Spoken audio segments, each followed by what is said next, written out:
नमस्कार everyone, judiciary wings biker academy में आप सभी का स्वागत है। तो आज हम एक बहुत ही इम्पोर्टेंट डॉक्ट्रिन के बारे में बात करेंगे जो हमारी कॉन्स्टिट्यूशन की का फाउंडेशन है, जिसने हमारे कॉन्स्टिट्यूशन को और उसके बेसिक स्ट्रक्चर को बचा के रखा है। वरना रूल ऑफ लॉ और सेकुलरिज्म, ये सारी चीज़ें खतरे में आ सकती थी। ऑलराइट, तो उस जैसे मैंने कहा, बेसिक स्ट्रक्चर को उसने कॉन्स्टिट्यूशन के बचा के रखा है उस डॉक्ट्रिन ने। और उस डॉक्ट्रिन का भी नाम है doctrine of basic structure, basic structure doctrine. Alright, तो बेसिक स्ट्रक्चर डॉक्ट्रिन बेसिकली है क्या? बेसिक स्ट्रक्चर डॉक्ट्रिन ये है कि पार्लियामेंट जो है उसके पास अमेंडिंग पावर होती है, बट पार्लियामेंट बिना किसी रोक टोक के अमेंड नहीं कर सकता पूरे कॉन्स्टिट्यूशन को, या कोई भी ऐसे लॉ नहीं बना सकता है जो कि कॉन्स्टिट्यूशन का जो बेसिक फीचर्स है। अमेंड तो कर सकता है बट बेसिक फीचर्स को नहीं हटा सकता। बेसिक फीचर कैसे क्या हो गया? जैसे सेकुलरिज्म बेसिक फीचर हो गया, ठीक है। जुडिशियल रिव्यू बेसिक फीचर हो गया। रूल कॉन्स्टिट्यूशनलिज्म, जो कॉन्स्टिट्यूशनलिज्म के जो सारे प्रिंसिपल हैं वो बेसिक रूल्स हो गए।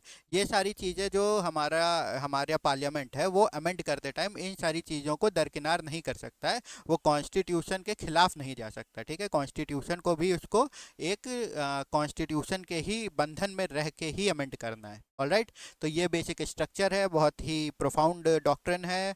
और इंडियन जुडिशरी ने ही इसे प्रोपाउंड किया है, ठीक है। केशवानंद भारती केस, जो कि बहुत ही फेमस केस है 1973 का, उसमें ये प्रोपाउंड किया गया। बट हम एक टाइमलाइन भी देखेंगे इस पूरे के पूरे इस लेक्चर से। हमारा जो मेन पर्पज है वो दो है। एक ये कि आपको ये समझ में आ जाए कि बेसिक स्ट्रक्चर क्या है, ठीक है। और बेसिक स्ट्रक्चर डॉक्ट्रिन के क्या क्या सिग्निफिकेंस है, क्या क्या इंपॉर्टेंस है, वो हमें कैसे सुरक्षित करता है। दूसरा ये कि हम एक टाइमलाइन समझ लें, हम पूरा टाइमलाइन बताएंगे आपको। फर्स्ट अमेंडमेंट के बाद जब केस आया शंकरी प्रसाद का, उसमें चैलेंज हुआ। उसके बाद 17th अमेंडमेंट, फिर ऐसे करके गोलकनाथ, केशवानंद भारती और आई आर कोहली का केस है। ये सारे पूरे टाइमलाइन हम पढ़ेंगे, ठीक है। और ये टाइमलाइन आपके लिए एक एडवांटेज रहेगा अगर ये टाइमलाइन आपको पूरी पता है। और ये टाइमलाइन आप कोई भी एग्जाम दे रहे हैं, एक तो बेसिक स्ट्रक्चर से क्वेश्चन आता है, किसी ना किसी फॉर्म में आता है। आपसे वो केशवानंद भारती केस पूछ सकते हैं, आपसे वो शंकरी प्रसाद केस पूछ सकते हैं। कई बार क्या होता है कि वो आपसे पूछ देते हैं कि अरेंज कीजिए। अगर आपको चार लॉ दे दिया, गोलकनाथ, शंकरी प्रसाद, सज्जन सिंह और कोहली केस, ये दे दिया आपको, और आपसे उन्होंने कहा कि इसको अरेंज कीजिए क्रोनोलॉजिकल ऑर्डर में। तो वो हमारी टाइमलाइन से आपको पता चल जाएगा, वो आपको याद हो जाएगा। वो सारे क्वेश्चंस भी आप इजीली अटेम्प्ट कर सकते हैं। प्लस आप अगर कॉलेज में हैं तो कॉलेज में तो ये एक क्वेश्चन 90% फिक्स ही रहता है कि आपका सेमेस्टर एग्ज़ाम में आए। ये क्वेश्चन कई कॉम्पिटिटिव एग्ज़ाम के मेंस में भी आ जाता है। आपको पूरी एक टाइमलाइन बनानी पड़ती है। तो ये जो हमारी टाइमलाइन रहेगी, जो हम लास्ट में पढ़ेंगे अभी, वो आपके लिए बहुत इंपॉर्टेंट रहेगी। तो पूरा लेक्चर देखें, ध्यान से देखें। आइए शुरू करते हैं। तो बेसिक स्ट्रक्चर डॉक्ट्रिन क्या है? जैसा कि मैंने आपको बताया, ये है कि पार्लियामेंट अमेंड तो करेगा कॉन्स्टिट्यूशन, बट ऐसे नहीं अमेंड कर सकता कि कॉन्स्टिट्यूशन का जो बेसिक फीचर है, कॉन्स्टिट्यूशन का जो फ्रेमवर्क है, वही टूट जाए, ठीक है। कॉन्स्टिट्यूशन को आप अमेंड करेंगे बट कॉन्स्टिट्यूशन की जो ओरिजिनलिटी है, कॉन्स्टिट्यूशन का जो बेसिक नेचर है, उसको आप बचाएंगे। ऑलराइट, पढ़ते हैं। Judicial principle in Indian constitutional law, ये है इंडियन कॉन्स्टिट्यूशनल लॉ के लिए स्पेसिफिक है ये जुडिशियल प्रिंसिपल। ऑलराइट, इधर आ जाता हूँ। और प्रिवेंट पार्लियामेंट फ्रॉम ऑल्टरिंग और डिस्ट्रॉइंग, किसको प्रिवेंट करता है? पार्लियामेंट को। फ्रॉम ऑल्टरिंग और destroying the constitutional fundamental features, यानी कि कॉन्स्टिट्यूशन के जो फंडामेंटल फीचर्स हैं, जो फंडामेंटल्स हैं कॉन्स्टिट्यूशन के, वो आप नहीं वो कर सकते। सेपरेशन ऑफ पावर आप नहीं हटा सकते। ऑलराइट, रूल ऑफ लॉ आप नहीं हटा सकते। और क्या है? Ensures the preservation of core principle जो आपके हमारे कॉन्स्टिट्यूशन के हैं, उसको प्रिजर्व करता है, ठीक है। अभी हम नीचे देखेंगे क्या क्या चीज़ें ये प्रिजर्व करता है। की फीचर्स क्या है इसके? पहले तो जैसा मैंने आपको बताया, हम एक टाइमलाइन आपको देंगे, उसमें ये सारे केसेज और ये सारी चीज़ें आप डिस्कस करेंगे। बट जो जो इम्पोर्टेंट है वो यहाँ हमने एक बार लिख लिया। इम्पोर्टेंट सभी कुछ है, बट ये इस पूरे स्ट्रक्चर के लिए इम्पोर्टेंट है। अगर आपको शॉर्ट आंसर आ जाए तो आप वो पूरी टाइमलाइन लिखने की जगह सिर्फ इतना लिख देंगे, ये जो हमारे की केसेज जो हैं वो लिख देंगे, तो आपको बहुत ही मतलब फुल मार्क्स ही लगभग मिल जाएंगे। ऑलराइट, तो पहला है Sajjan Singh versus state of Rajasthan. इससे पहले आप फर्स्ट अमेंडमेंट,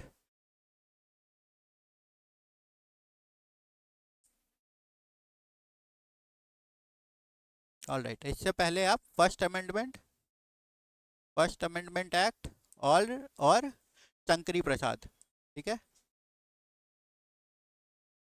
शंकरी प्रसाद वाला केस, इसको आप एक बार डिस्कस करेंगे। उसके बाद आप ये हम टाइमलाइन में पूरा पढ़ेंगे, ये अच्छे से एक्सप्लेन करेंगे। उसके बाद सज्जन सिंह का केस है, Sajjan Singh versus state of Rajasthan.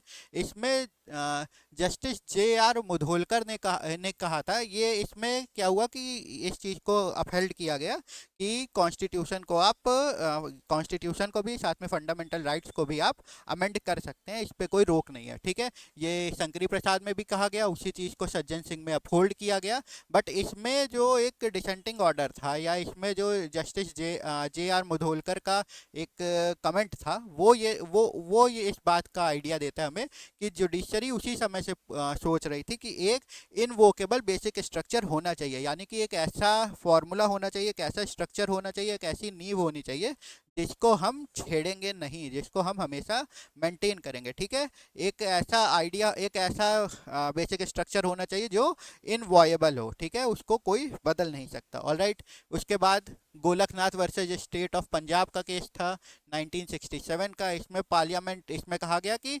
Fundamental rights को पार्लियामेंट अमेंड नहीं कर सकता, ऑलराइट। शंकरी प्रसाद और सज्जन सिंह में कहा गया कि फंडामेंटल राइट्स को बदल सकता है, और गोलकनाथ में कहा गया कि फंडामेंटल राइट्स को अमेंड नहीं कर सकता पार्लियामेंट। फिर Kesavananda Bharati versus state of Kerala का केस 1973। इसका ईयर याद रखेंगे, 24 अप्रैल को हुआ था। हम नीचे देखेंगे, हमारा नोट्स आपको मिल जाएगा हमारे टेलीग्राम ग्रुप में, उसमें लिखा हुआ है ये सारी चीज़ें, ठीक है। ये लैंडमार्क केस है, ये आप सभी ने इसका नाम सुना होगा, आप सभी को ये पता होना चाहिए। तो इस केस में जो हमारी जुडिशरी है उसने मिडिल पाथ लिया। इसमें जैसे इन्होंने कह दिया कि भाई शंकरी प्रसाद और सज्जन सिंह में कि आप कुछ भी चेंज कर सकते हैं, गोलकनाथ में कहा फंडामेंटल राइट्स को नहीं चेंज कर सकते। इसमें कहा गया कि आप फंडामेंटल राइट्स को भी चेंज कर सकते हैं, आप अमेंडमेंट कर सकते हैं, बट आप बेसिक स्ट्रक्चर को कॉन्स्टिट्यूशन के डिस्टर्ब नहीं करेंगे। ये लैंडमार्क केस है जिसने बेसिक स्ट्रक्चर को, डॉक्ट्रिन को इस्टेब्लिश किया।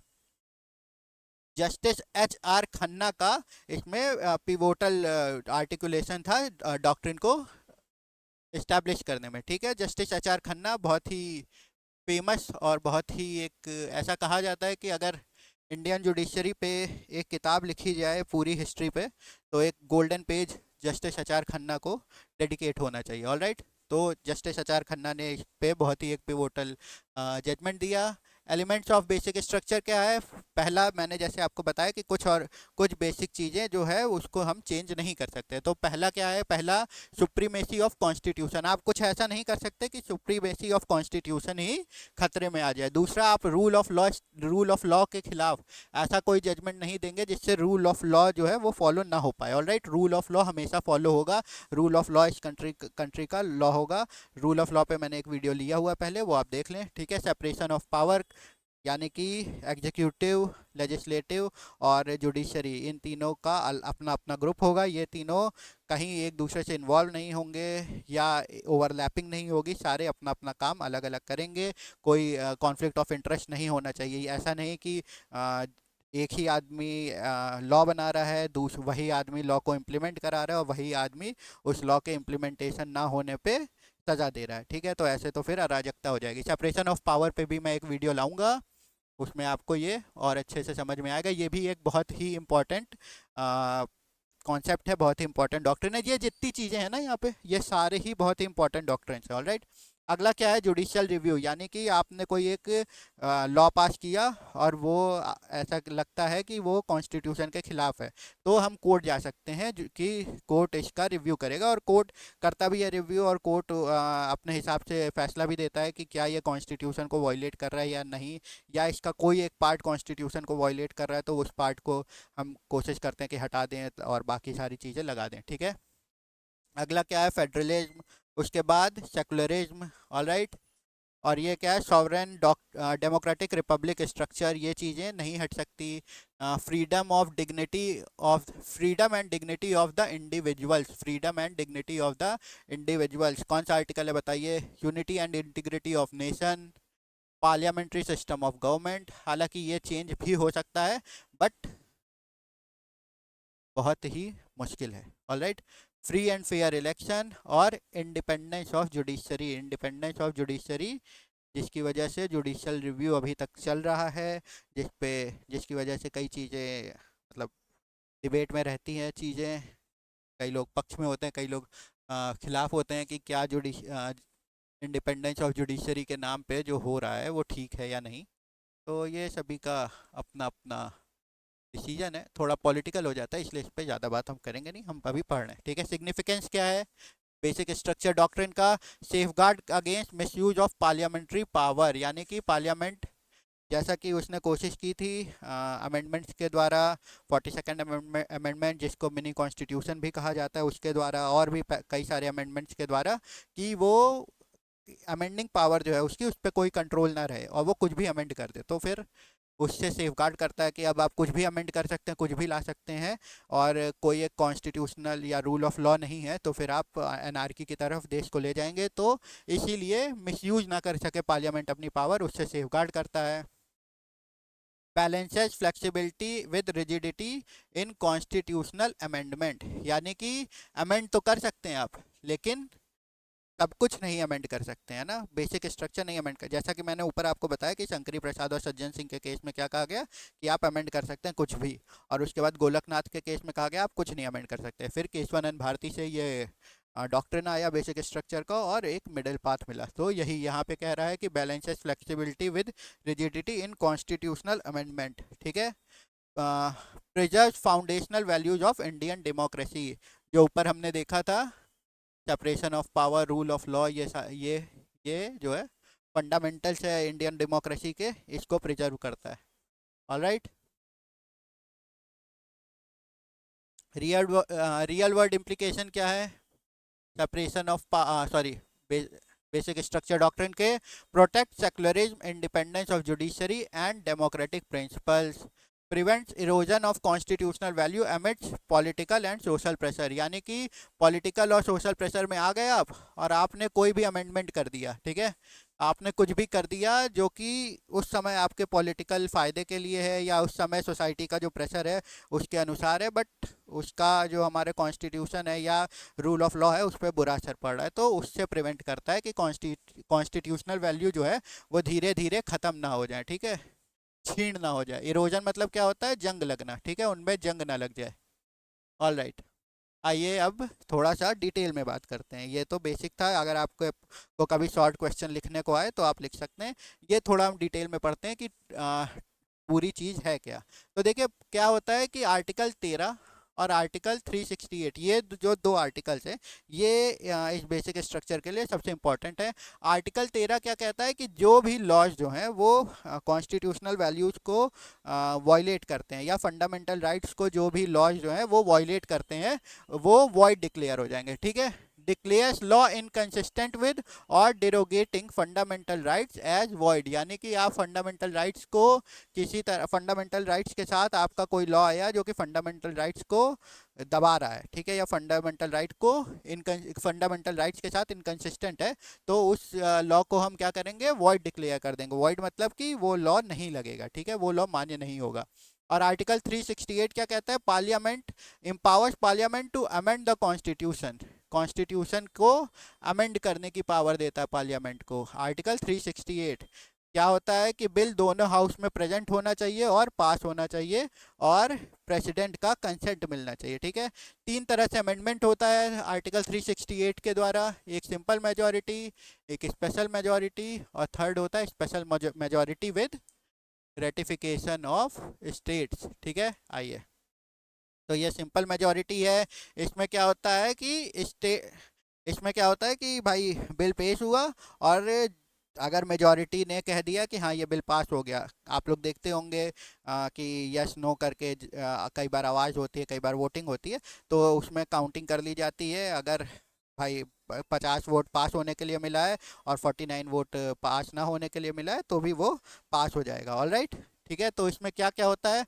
फॉर्मेशन, ऑल्टरेशन और रिनेमिंग ऑफ स्टेट, ठीक है। क्रिएशन और abolition of legislative council of state, यानी कि आप स्टेट को बनाइए, कोई नया स्टेट बनाइए, उसकी बाउंड्री को ऑल्टर कीजिए या किसी स्टेट का नाम को आप रीनेम कीजिए, ये होता है इसमें, ठीक है।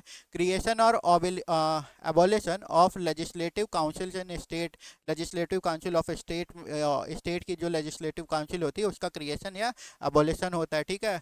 डिलिमिटेशंस ऑफ कॉन्स्टिट्यूएंसीज, जो वोटिंग के लिए अभी डिलिमिटेशन का प्रोसेस जो अभी भी चल रहा है वो, ठीक है। Allowance and privileges of president, governor, MPs and जजेस, यानी कि जो भी प्रिविलेजेस दिए जाएंगे एमपीज को, प्रेसिडेंट को, गवर्नर को और जजेस को, या जो भी उनको तनख्वाह दी जाएगी, उन सारी चीज़ों के लिए भी सिर्फ सिंपल मेजॉरिटी चाहिए।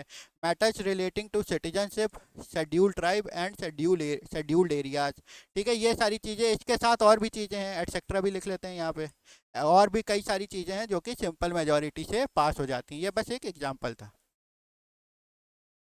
ऑल राइट, अगला क्या है, स्पेशल मेजॉरिटी। स्पेशल मेजॉरिटी क्या होती है कि सिंपल मेजॉरिटी चाहिए और जो 2/3 लोग जो प्रेजेंट है उस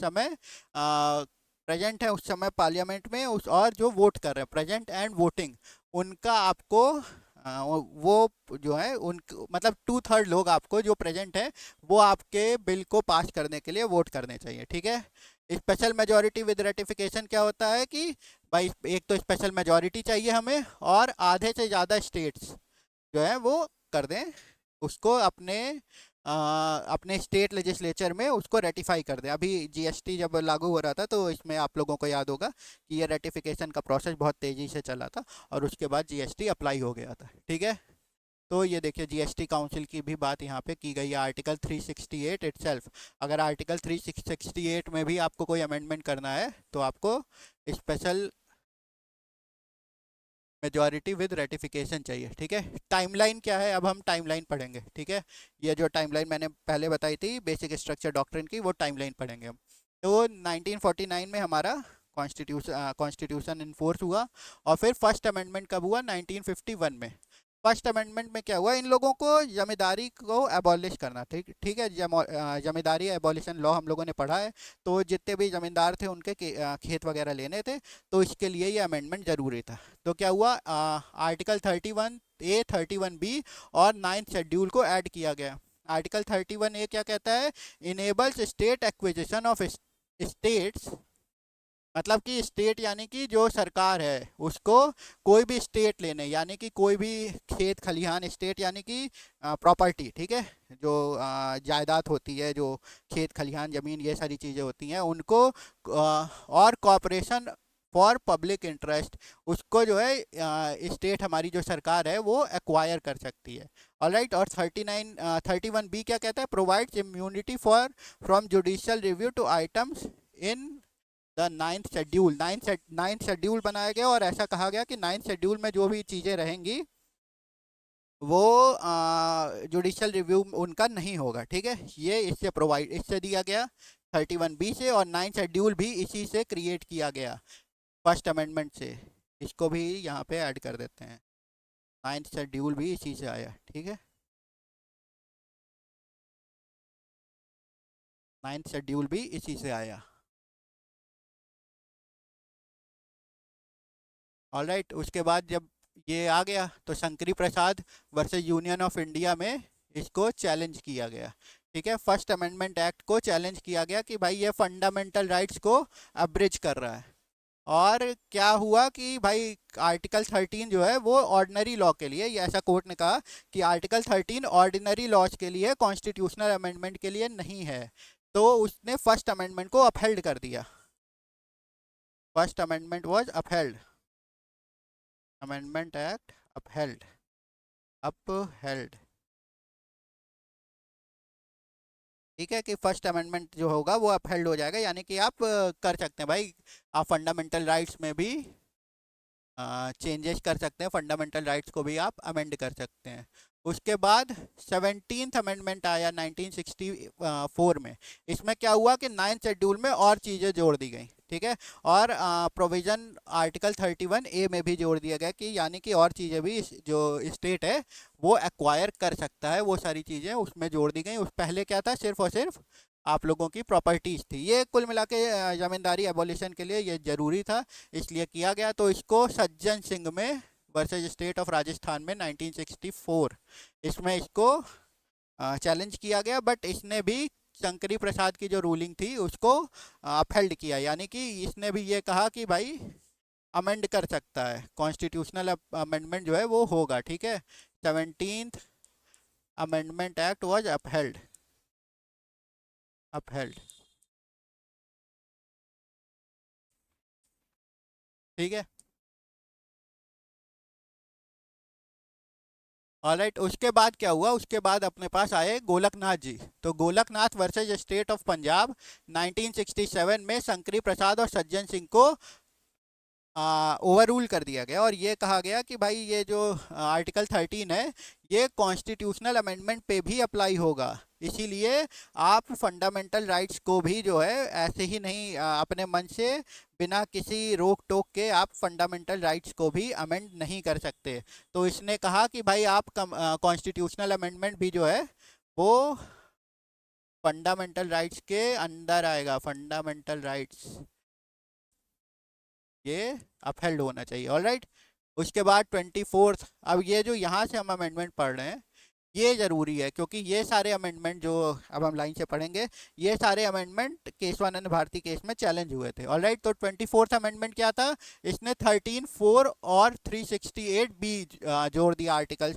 13(4) क्या कहता है, 13(4) ये कहता है कि 368 में जो भी अमेंडमेंट किए जाएंगे आर्टिकल 368 के तहत कॉन्स्टिट्यूशन में, या जो भी अमेंडमेंट आर्टिकल 368 के तहत किए जाएंगे, उसका जो आर्टिकल 13 है उस पे उससे कोई असर नहीं पड़ेगा। आर्टिकल 13 कहता है ना कि आप अगर वॉयलेट कर रहे हैं कॉन्स्टिट्यूशनल राइट्स को या फंडामेंटल राइट्स को, तो वो जो पूरा का पूरा आपका बिल है, वो जो पूरा का पूरा आपने पार्लियामेंट से पास किया है लॉ, वो पूरा लॉ वॉइड हो जाएगा, या उसका पार्ट जो भी वॉयलेट कर रहा है आर्टिकल 13 को वो वॉइड हो जाएगा। बट इसमें इन्होंने कह दिया कि अगर 368 से ये पास हुआ है, ये अमेंडमेंट 368 के थ्रू पास हुआ है, तो ऐसा कुछ नहीं है भाई, वॉइड नहीं होगा।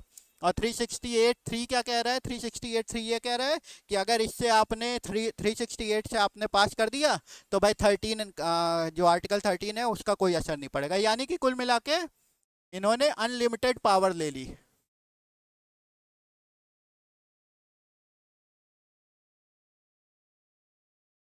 पावर टू पार्लियामेंट, ठीक है। पार्लियामेंट को अनलिमिटेड पावर मिल गई, empowered parliament to amend any part of the constitution.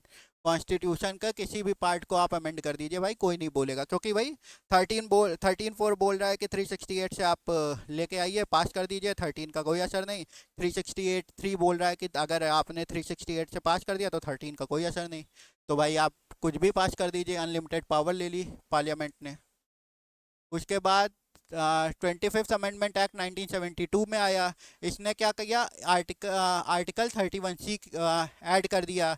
ये क्या कहता है कि no law implementing directive principles can be declared unconstitutional for violating article 14, 19 या 31। यानी कि डीपीएसपी जो कि हमारे कॉन्स्टिट्यूशनल फ्रेमर्स ने कहा है कि भाई इन चीज़ों को आप धीरे धीरे करके लागू कीजिए, अगर उसको लागू करने के लिए कोई भी लॉ लाया जा रहा है तो वो अगर वो लॉ ला रहे हैं हम आर्टिकल 14, 19 और 31 को, अगर वो लॉ वॉयलेट भी करता है तो भाई अंतर नहीं पड़ेगा, 13 आर्टिकल 13 उस पर अप्लाई नहीं होगा, उसको आप वॉइड नहीं कह सकते, या वो जुडिशल रिव्यू के लिए नहीं जाएगा। बट ऐसे तो फिर आप कोई भी लॉ ले आइए, थोड़ा सा उसमें डीपीएसपी का पार्ट जोड़ दीजिए, पास कर दीजिए, और नीचे आप कुछ भी लिख दीजिए अपनी तानाशाही चलाने के लिए। तो इसलिए ये खैर आया था, ये उस समय बढ़ गया, ये जुडिशियल रिव्यू को ये रिस्ट्रिक्ट करता है, ठीक है। और 26th अमेंडमेंट एक्ट 1971 में जो आया वो क्या था, अबॉलिश, यहाँ पे डेट की थोड़ी गलती हो गई, कोई नहीं, प्रिवी पर्स को इन्होंने अबॉलिश कर दिया। प्रिवी पर्स जो प्रिंसेस को मिलते थे, जो कि आपके स्टेट की वजह से आपका पहले राज थे, प्रिंसले स्टेट जब इंडिया में समाहित हुआ तो उन लोगों को थोड़ा थोड़ा पेंशन की तरह पैसे मिलते थे, थोड़े नहीं काफ़ी पैसे मिलते थे। ऑलराइट, एट्थ क्या कहता है, 29th amendment 1972, place place land reform act under ninth schedule. यानी कि जो लैंड रिफॉर्म एक्ट होता है वो नाइन्थ शेड्यूल में, लैंड रिफॉर्म के लिए कोई भी लॉ पास होगा वो जुडिशियल रिव्यू का हिस्सा नहीं होगा, ये कहा गया। उसके बाद केशवानंद भारती आ गए। केशवानंद भारती एक हिंदू धर्मगुरु थे, और ये पूरा जो मामला था ना, ये लैंड रिफॉर्म का ही मामला था, ठीक है। तो इसमें 24, 25, 26 जो हमारे तीनों ये हमने यहाँ से जो पढ़े, ये देखिए 24, 25, 26 और 29th, ये सारे अमेंडमेंट एक्ट केशवानंद भारती में चैलेंज हुए। इसकी डेट याद रखेंगे, अप्रैल 24, 1973, ये पूछ लेती है ये डेट, ये इम्पोर्टेंट डेट है।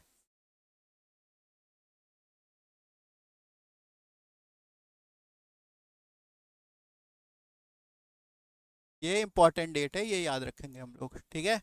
तो ये क्या किया, इसने बेसिक स्ट्रक्चर को इस्टेब्लिश कर दिया।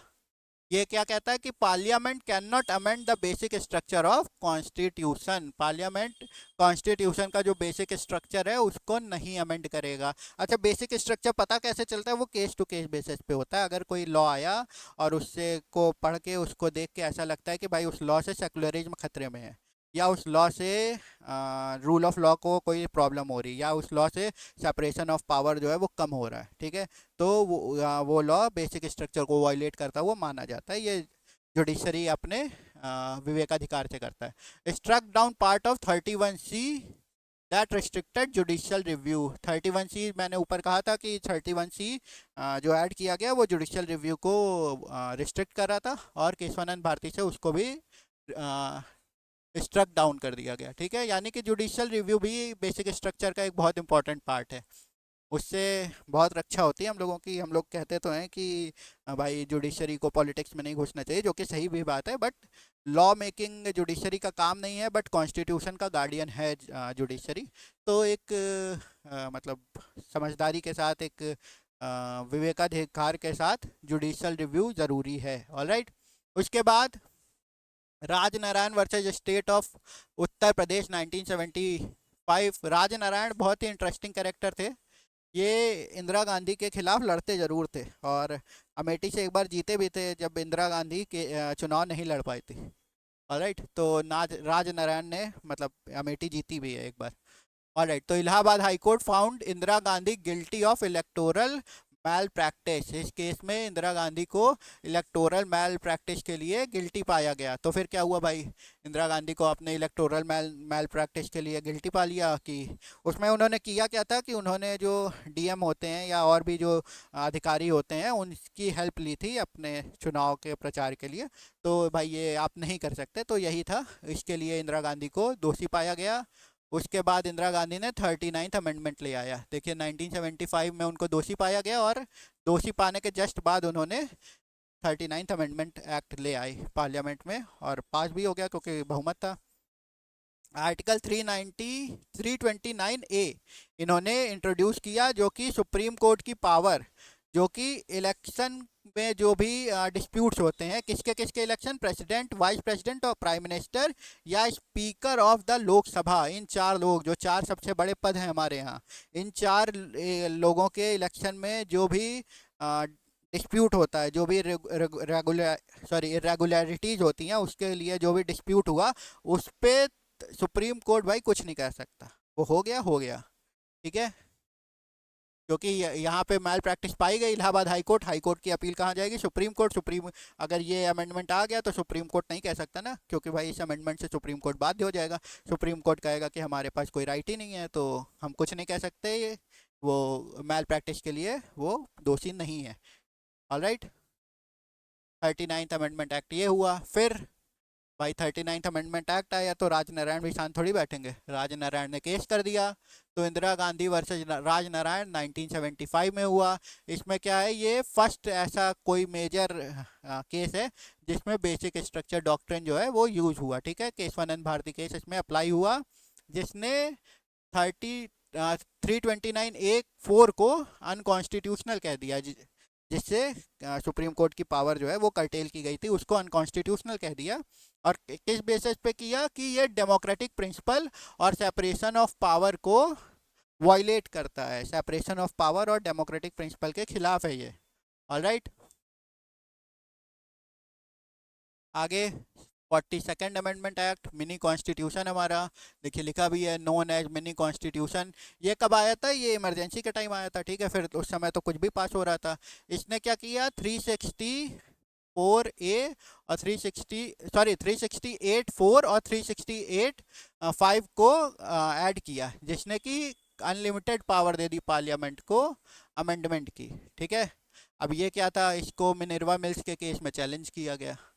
भाई जब चला गया, इमरजेंसी ख़त्म हो गई, तो मिनर्वा मिल्स, सभी कुछ उल्टा जा रहा था, मिनर्वा मिल्स का केस गया जिसमें ऐसा क्वेश्चन ऑफ लॉ बन गया कि 42nd अमेंडमेंट एक्ट जो है वो आ गया इसके दायरे में। तो Minerva mills versus union of India, बहुत ही इंपॉर्टेंट केस है ये भी। अभी तक हमने जितने केस पढ़े सारे ही इंपॉर्टेंट हैं, ये भी बहुत इंपॉर्टेंट केस है, ये सारे के सारे केस आपको पता होने चाहिए, ठीक है। इसने 368 4 और 368 5 को अनकॉन्स्टिट्यूशनल डिक्लेयर कर दिया, और 31C को, जिसमें चीज़ें ऐड कर दी गई थी, 1976 के पहले जो पोजीशन थी, यानी कि इमरजेंसी लगने के पहले जो पोजीशन थी, उसी पे वापस रिस्टोर कर दिया गया। इसने क्या किया कि पार्लियामेंट की जो अमेंडिंग पावर है उसको रिस्ट्रिक्ट कर दिया, और लिमिटेड अमेंडिंग पावर दे दी बेसिक स्ट्रक्चर को ध्यान में रखते हुए, यानी कि बेसिक स्ट्रक्चर से पार्लियामेंट की अमेंडिंग पावर को रिस्ट्रिक्ट कर दिया। ऑलराइट,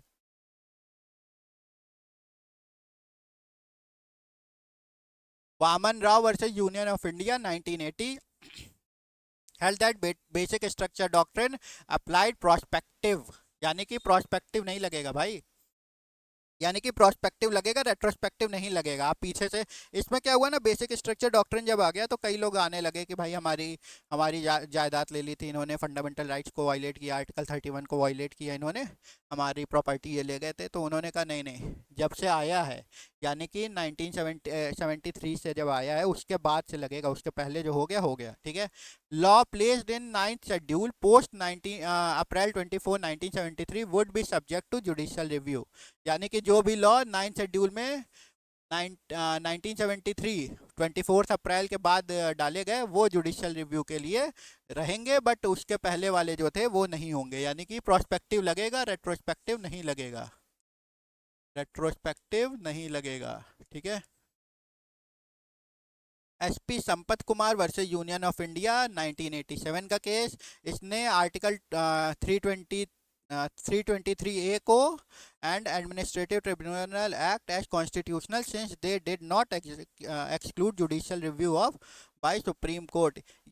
323A और 323B था, उसमें क्या हुआ कि हाई कोर्ट की पावर को कर्टेल कर दिया गया था, ठीक है। 226 को कर्टेल कर दिया गया था, जिससे हाई कोर्ट का जुरिस्डिक्शन थोड़ा कम हो जा रहा था। इसी के खिलाफ ये गए थे कि भाई हाई कोर्ट की आप पावर कम नहीं कर सकते हैं, बट सुप्रीम कोर्ट ने उस समय कहा कि कोई बात नहीं, जुडिशियल रिव्यू की पावर इससे कम नहीं हो रही है, तो इसमें कोई बात नहीं। उसके बाद क्या हुआ, उसके बाद ये 83 में इन्होंने ये कहा, 83 था कि 87 था, 87 था, ऑलराइट। 87 में इन्होंने ये कहा कि सुप्रीम कोर्ट ने कहा कि कोई बात नहीं, जुडिशियल रिव्यू जो है वो कर्टेल नहीं हो रहा है, हाई कोर्ट की पावर, हाई कोर्ट का जुरिस्डिक्शन कम हो रहा है, बट जुडिशियल रिव्यू कर्टेल नहीं हो रहा है। बट फिर कुछ अमेंडमेंट्स हुए, कुछ गाइडलाइंस आई, उसके द्वारा ऐसा पाया गया कि बेसिक स्ट्रक्चर जो है वो वॉयलेट हो रहा था, ठीक है। तो L Chandra Kumar versus union of India 1997 में ये केस आया, इसमें सुप्रीम कोर्ट ने उसको रिवर्स कर दिया। ऑलराइट, आइए बढ़ते हैं। Struck down provision excluding the high court jurisdiction under article 226 और 227, ठीक है, reform judicial review as basic feature of constitution. Alright, तो वही जो मैंने पहले कहा, 1987 में उन्होंने कहा कि जुडिशियल रिव्यू की पावर कर्टेल नहीं हो रही है, बट उसके बाद कुछ लॉज ऐसे आए, कुछ डिक्लेरेशन ऐसे आए, जिससे 1997 में ऐसा लगा कि जो पहले हुआ था उससे कर्टेल हो गई थी, तो इसीलिए जो भी चीज़ें थी उसको स्ट्रक डाउन कर दिया गया, और वापस 226 और 227 को अपनी सेम पोजीशन पे रिस्टोर कर दिया गया। आईआर कोले वर्सेज स्टेट ऑफ तमिलनाडु, ये भी बहुत इंपॉर्टेंट केस है। ये दो केस जो हम लोगों ने बीच में पढ़े ये भी इंपॉर्टेंट है, लेकिन ये बाकी सारे बहुत ही इंपॉर्टेंट केस हैं। इसने कहा कि ये जो वामन राव का केस है वो रिट्रेट किया, held that the laws in the 9th schedule post April 24 1973 must pass judicial review if they violate fundamental rights. यानी कि आईआर कोहली ने क्या कहा सुप्रीम कोर्ट ने कि अगर फंडामेंटल राइट्स का वॉयलेशन हो रहा है तो आप भले इसलिए कि भाई जुडिशियल रिव्यू ना हो पाए और आप उसको शेड्यूल 9 में डाल दें, तो भाई उससे नहीं होगा। अगर वो क्वेश्चन उठ गया कि आप कुछ भी कर लीजिए कि 9th में डाल दीजिए, अगर क्वेश्चन उठ गया कि ये फंडामेंटल राइट्स को या कॉन्स्टिट्यूशन को का बेसिक स्ट्रक्चर जो उसको वायलेट कर रहा है, तो वो जुडिशियल रिव्यू के लिए लाइबल है, जुडिशियल रिव्यू होगा। ऑलराइट, यानी कि आप बच नहीं सकते जुडिशियल रिव्यू से और बेसिक स्ट्रक्चर को आप ख़त्म नहीं कर सकते। तो एक शॉर्ट में वापस देख लेते हैं हम लोग कि क्या है basic structure doctrine. Safeguards the fundamental principles of Indian constitution. Fundamental principle, rule of law, ऊपर हमने दिखा rule of law, separation of power, और भी सेकुलरिज्म, ठीक है, जगह की कमी है तो एटसेट्रा लिख देते हैं। तो ये सारी चीज़ें जो ऊपर हमने लिखी है, ensures the that parliament cannot alter or destroy essential features of democracy, federalism, secularism, judicial review and the rule of law. By limiting the extent of constitutional amendment, it strikes balance between flexibility and rigidity. जो सज्जन सिंह और शंकरी प्रसाद में कहा गया था कि आप कुछ भी अमेंड कर सकते हैं, और गोलकनाथ में कहा गया था कि आप कुछ नहीं अमेंड कर सकते, उसके बीच का बात है ये। लैंडमार्क केस क्या क्या है हमारे पास? Kesavananda Bharati, Minerva Mills, IR Coelho, ठीक है। शंकरी प्रसाद और सज्जन सिंह भी हैं, बट वो आप तब लिखेंगे, जो पूरी टाइमलाइन है वो आप लॉन्ग आंसर में लिखेंगे, बट वो टाइमलाइन आप याद कर लीजिएगा ईयर के साथ, क्योंकि कई बार आता है। अभी जो नेट का एग्ज़ाम हुआ था कुछ दिन पहले, उसी में पूछ लिया था कि भाई इसको आप ऑर्डर में लिखिए कि कैसे कैसे आया, पहले 1951 में क्या आया, फिर 1965 में क्या आया, 1973 में क्या आया, ऐसे करके आप उसको लगाइए, ठीक है। Doctrine plays a crucial role in protecting citizens right and maintaining the democratic and constitutional fabric of nation, ठीक है। मतलब डेमोक्रेटिक राइट, इंडिया डेमोक्रेसी बना रहे इसको, और कॉन्स्टिट्यूशन का जो फैब्रिक है उसको प्रोटेक्ट करता है। It continues to be a cornerstone of Indian jurisprudence, defending the constitution from arbitrary amendment amidst political and social changes. Political और सोशल चेंजेस की वजह से भाई आप कॉन्स्टिट्यूशन चेंज नहीं कर सकते हैं, कॉन्स्टिट्यूशन का बेसिक स्ट्रक्चर चेंज नहीं कर सकते। ऑलराइट, ये था बेसिक स्ट्रक्चर डॉक्ट्रिन शॉर्ट में। बहुत ही बड़ा टॉपिक है ये, काफ़ी लंबा जाता है, बट मैंने सभी कुछ शॉर्ट में कवर कर दिया है। ये आप याद रखें, ये आपको हर एग्ज़ाम में आएगा। Alright, thank you very much, फिर से मिलते हैं अगली क्लास में।